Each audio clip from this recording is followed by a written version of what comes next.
I think at this point, any and everybody should be willing to admit that the people that are part of the Daily Wire are all pieces of shit. You know what I'm saying? Drop a like, leave a comment, let me know you're in here. We finna have fun tonight.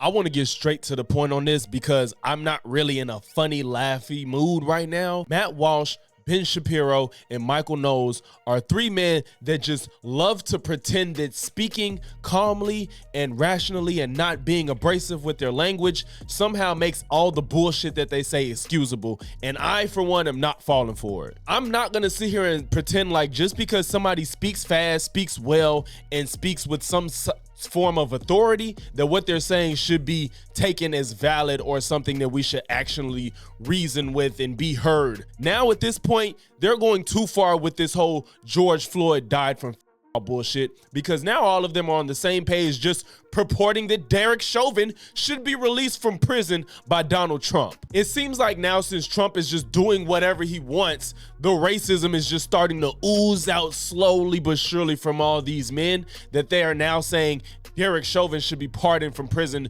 to just right all the wrongs that happened in the past few years that caused this country to be more divided than ever. Without further ado, we're going to get into this and we're going to break it down bit by bit. There is one person that President Trump should pardon from federal charges forthwith. It would be incredibly controversial, but I think that it's absolutely necessary. That person is Derek Chauvin. President Trump should, in fact, pardon Derek Chauvin. He should pardon him his federal charges. If we are talking about reversing the evils of the last several years in American life, obviously COVID and its handling was a massive evil. Destroyed the economy, set us on a path to fiscal insanity, destroyed children, led to massive health-related cover-ups, just horrifying all the way around. And President Trump has taken on a lot of those things. But when it came to BLM, the inciting event for the BLM riots that caused $2 billion in property damage in the United States and set America's race relations on their worst footing in my lifetime, was in fact the railroading of Derek Chauvin in the death of George Floyd. I am so sick of these right-wing pundits acting like damage to property over a summertime is equivalent to people losing their lives unjustly by the hands of the police. They constantly try to equate the fact that buildings were burned and property was damaged and some people got hurt to people like Derek Chauvin leaving their knee on somebody's neck for minutes upon minutes, killing him, is somehow the same level of anger should be exuded from us. Honestly, all of the property damage should be what you should be okay with instead of people out in the streets attacking people. Now, were there people that attacked people during the summer of love, as they like to call it? Yes, but most of it was not about people going out attacking white people for the racism that they're angry about. Most of it was people being reckless and people getting hurt. There was a lot of property damage. There was a lot of buildings being damaged, cars, parts of the roads, all that stuff. But people weren't just ruthlessly attacking other individuals in any number that's significant enough, especially numbers like January 6th. The evidence demonstrates that Derek Chauvin did not, in fact, commit murder of George Floyd. George Floyd was high on. He had a significant pre-existing heart condition. George Floyd was saying he could not breathe before he was even out of the car. He was in the car saying he could not breathe. Derek Chauvin, for large segments of even the tape that was shown, had his knee on George Floyd's shoulder or back, not on his neck. The autopsy of George Floyd showed that he had no damage to his trachea. You can tell by the way Ben froze up and tried to focus himself to say that he knew he was full of shit when he said it. That he had no damage to his trachea.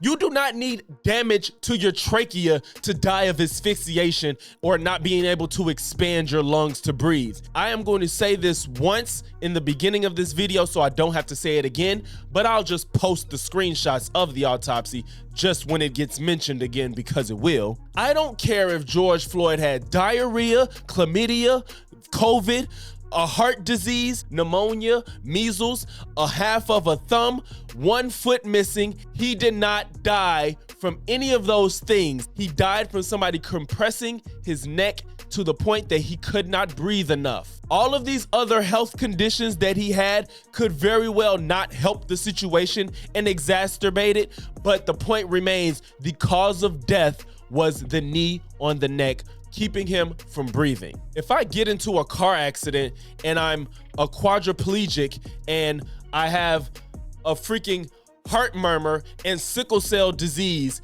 and I get ejected from the car and land on my head, ending my life, what is the cause of death? Yes, all of my underlying conditions could not help. Maybe if I had arms, I could have maybe caught myself and not flown out the car and been ejected in the same capacity, but it does not matter. All of the compounding factors. The cause of death was the blunt trauma that made me die.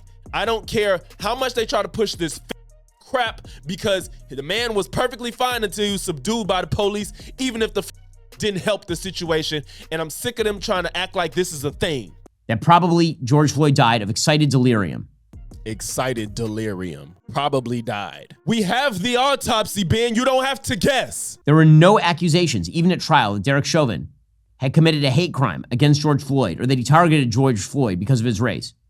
Nonetheless, on the basis of extraordinarily scanty evidence, and despite the fact that there was massive pressure on the jury, that the mayor of Minneapolis paid a settlement to the George Floyd family immediately, that the president of the United States suggested that Derek Chauvin was guilty right off the bat, that the jurors were being openly threatened and admitted as much. Despite all of that, Derek Chauvin was convicted on federal charges and pled guilty to federal charges. That's not the point of contention. Nobody is here talking about if he purposefully targeted him and tried to kill him. Some people could believe that. It doesn't matter. It wasn't proven in the court.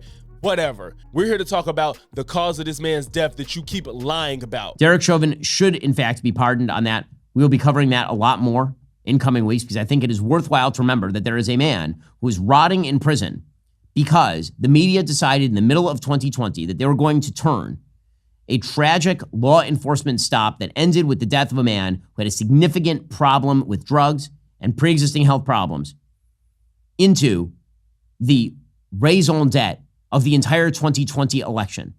And it led to vast chaos. It led to, again, the destruction of racial comedy in the United States, $2 billion in property damage, and a guy rotting in prison who the evidence demonstrates certainly was not guilty beyond a reasonable doubt in that case. If we're going to talk about delivering pardons, President Trump, I think, should really seriously consider pardoning on federal charges. He can't pardon on state charges Derek Chauvin, who is convicted of the murder of George Floyd. Racial comedy? Ben, what the fuck are we even talking about at this point? I guarantee that if there was no in his system, they would try to find, oh, he had COVID, and we all know what COVID did, but no, they couldn't do that because it would rattle all of their senses and other lies about COVID that they were trying to purport that COVID killed them, but then they would have to admit that COVID was actually deadly. But nonetheless, this is ridiculous. You're acting like everything that happened because of George Floyd wasn't called for, as if there was not an unreasonable amount of people being unjustly harmed by the police. Were there some instances that it was kind of taken over the top? Yes, it actually was. I don't even agree with rioters. I agree with protesters. Rioting to me is just a step backwards in the direction for everybody involved. You're making things worse for people that are with your cause and people that are already against your cause. All you're doing is making them be against you even more. So I don't agree with rioting. I agree with protesting, but people were doing both, and yes, it got out of hand, but it happened across the entire country. You can't single out people that threw bricks through windows and expect them to get as much time as people that beat police. But either way, to me, this is just a racist dog whistle. There's no world where I actually can see Ben Shapiro having his take if these two men's races was swapped. Okay, Michael, I want to read. Hang on, everyone. I want to read, Michael, that in his letter to President Trump, Ben Shapiro wrote, "The massive overt pressure on the jury to return a guilty verdict, regardless of the evidence or any semblance of impartial deliberation." He said, noting that even elected lawmakers prejudged the outcome of the trial and took to national media to create pressure on the jury to go along with their preferred narrative. So, Ben, they're arguing that if it hadn't been for the global outcry over the video clip, which we all saw, which, by the way, I thought was shocking and outrageous. And I personally don't agree with Ben that Chauvin should get a pardon. But it's an interesting argument that he's making here. What do you think of it? First of all, it is not interesting whatsoever. Well, it pains me to say anything nice about my friend Ben Shapiro, but I do think that he is totally spot on here. One also has to remember that there are state charges and federal charges here. The federal charge is just a civil rights charge.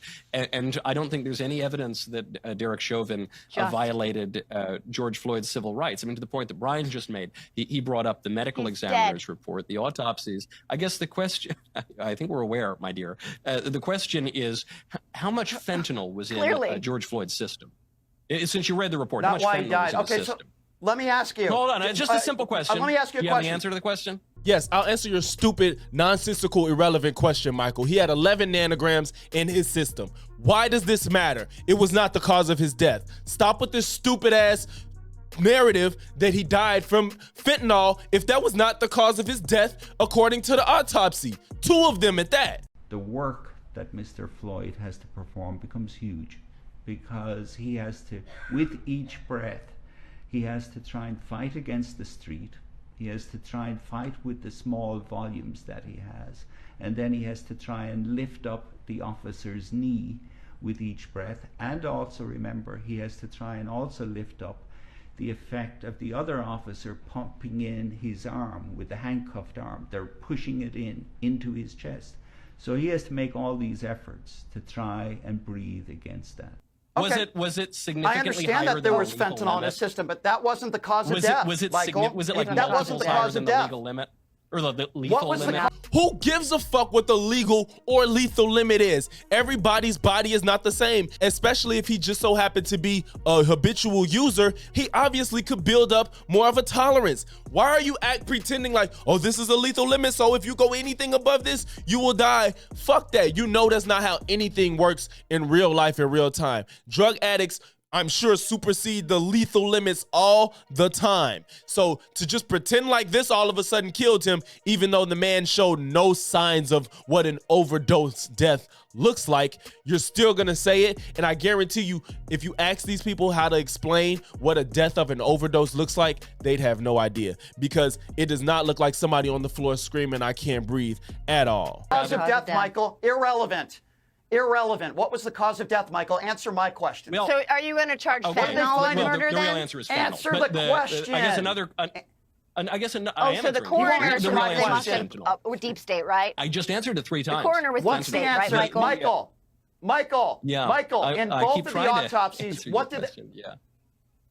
what was the cause of death George in Floyd- both of the autopsies? What was George the cause Floyd of died of death? fentanyl, and most of us know it. What was George the Floyd cause also of said that he death? couldn't That's breathe not- long before the officer's Pierce, knee was on his Pierce, back your and guest on is his neck. spreading misinformation. All right, I just can't even believe the level of smugness and arrogance that's exuding from Michael at this point. George Floyd died from overdose from fentanyl, and we all know it. Some of us know it. Bro, what are you talking about? Nobody knows that. Just you with the fucking Daily Wire and whoever y'all minions that watch y'all believe that. But everybody else knows that the autopsy report showed that he died from the knee on the neck because he could not breathe and he had a restricted airway, and we all watched it on film. And then we have, last and certainly the least of them all, Matt Walsh having to drop his 2 cents, replying to Jason Whitlock, who was telling Ben Shapiro this isn't good, and he also feels like he shouldn't have been convicted, but this timing is bad. Fuck you, Jason. The man was convicted fairly. I don't even give a fuck about people being upset and the social pressures and all that stuff happening. There was a lot of social pressure for Trayvon Martin too as well, wasn't it? Did he get the result that we all felt he should have? No. I'm sure there was a lot of social pressure for OJ too. I'm not too familiar with that trial and how everything played out as far as the social commentary on it, but I'm sure there was social pressure on him too. So we can't just pick and choose when social pressure gives somebody a fair trial, because according to this and what we saw in the evidence presented, I think this was the right decision to be made, social pressure or not. Do I agree with the decision of Trayvon Martin? Absolutely not. But I would say there was a lot of social pressure in that too. And since we had a lack of actual footage with that incident, even though we heard the conversations before and heard what was going on to a sense during, we still didn't get a result that made the most sense and made a lot of people happy. But it is what it is at the end of the day. But like I said, you want to compare social pressures to these cases, we can compare social pressure to these cases, but the outcome is what we all saw on film because it was hard to deny. Here's Matt Walsh. Totally disagree. Trump has all of the momentum right now, which makes it a perfect time to pardon Chauvin. If Dems react to it by further glorifying and worshiping fentanyl Floyd, all the better. Let them do it. That's just a losing proposition for them politically. Also, pardoning Chauvin is just simply the right thing to do. Trump is not the kind of man who refrains from doing the right thing because of how it might look. This is absolute delusion first and foremost, and I can't believe that men like this have such the followings that they do. I'm not a guy that's out here just hustling about race and making every situation about race. I don't even agree with a lot of people calling certain other individuals racist and all that shit. That's not me. But this is racism. I don't give a fuck. You calling him fentanyl Floyd for what reason? Yes, was he an upstanding citizen in society? No, he was not. But that did not give him the right to be killed the way he was on that day. I don't care how you feel about black people. I don't care how you feel about fentanyl. I don't care how you feel about police. That man did not deserve to die that way on that day. And for you to just disrespect him for whatever reason, as if Derek Chauvin was a complete innocent actor in all of this, go fuck yourself, Matt. Because I don't give a fuck that he was on fentanyl. He committed crimes. He was in the middle of using fraudulent money, counterfeit money and all that. All of that is irrelevant.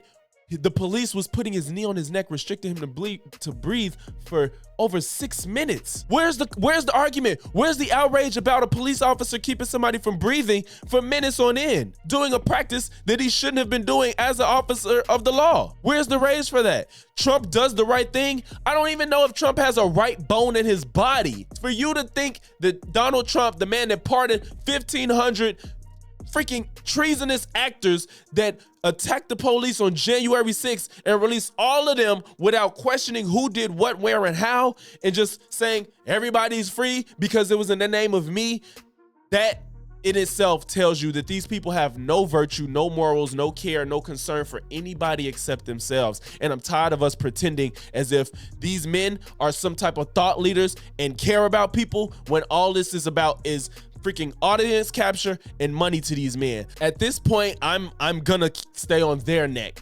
figuratively speaking, because I just don't understand how all of you guys choose to rally behind Ben saying this nonsense. You could have just shut the hell up and we wouldn't even be caring, but now everybody wants to jump and agree. Let Ben stand on that stupid ass island on his own. But until then, fuck y'all.